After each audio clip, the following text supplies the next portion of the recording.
நிச்சயமாக வெற்றிங்கிறது எது? மறுமையில் தான் வெற்றி. அப்போது இது திரும்ப திரும்ப எல்லாம் மல்டிபிள் ஆங்கிளில் வந்து எல்லாம் அதை கன்ஃபார்ம் பண்ணுறோம். உலக வாழ்க்கையுடைய யதார்த்தத்தை, உண்மையில் நம்முடைய கோல் எதுக்கானதாக இருக்கணும்? புரியுதா இல்லையா? நம்ம சம்பாதிக்கிறோம், நம்ம வந்து படிக்கிறோம், நம்ம வந்து உயிர் வாழ்கிறோம், நம்முடைய அந்த நேரங்களை வந்து செலவிடுறோம். இது எல்லாமே நாம் என்ன பண்ணணும்? இதை கவனத்தில் வச்சு தான் நம்ம வந்து நம்முடைய வாழ்க்கைங்கிற அந்த ஸ்ட்ரக்சரை நம்ம வந்து டிசைன் பண்ணணும். நம்ம லைஃப்பில் ஒரு பகுதி மறுமைக்கு நமக்கு சிந்திக்கக்கூடியதுக்காகவே இருக்கணும். நீங்கள் 12 மணி நேரம் 14 மணி நேரம் வேலையே செஞ்சுட்டு ஒரு துரும்பு கூட தீனை கற்றுக்கிறதுக்கான நேரத்தையே ஒதுக்காமல் நீங்கள் வாழ்ந்துட்டு இருந்தீங்க அப்படின்னா நீங்கள் தஜ்ஜாலுடைய செல்லப்பிள்ளையாக இருக்கீங்கன்னு அர்த்தம். மிகப்பெரிய தஜ்ஜலில் மட்டும் நீங்கள் இருக்கீங்கன்னு அர்த்தம். புரியுதா?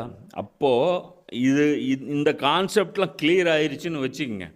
அப்போ நம்முடைய வாழ்க்கை என்ன ஆயிரும்? மறுமை வெற்றிக்கு நம்ம என்ன பண்ணணும் அப்படிங்கிறத அல்லாஹ் உங்களுக்கு வழிகாட்டுவான்.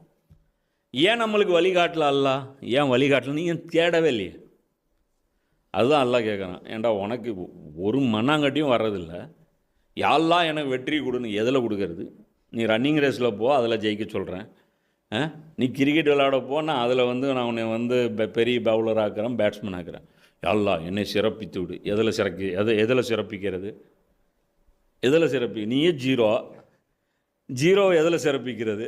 யாரெல்லாம் என் எக்ஸாமை பாஸ் ஆகு. எந்த எக்ஸாமில்? எதுலையுமே எழுதலாம், ஆனால் என்ன பாஸ் ஆகு. அடே நீ ஆட்டத்திலே இல்லை, நீ எப்படா ஜெயிப்ப?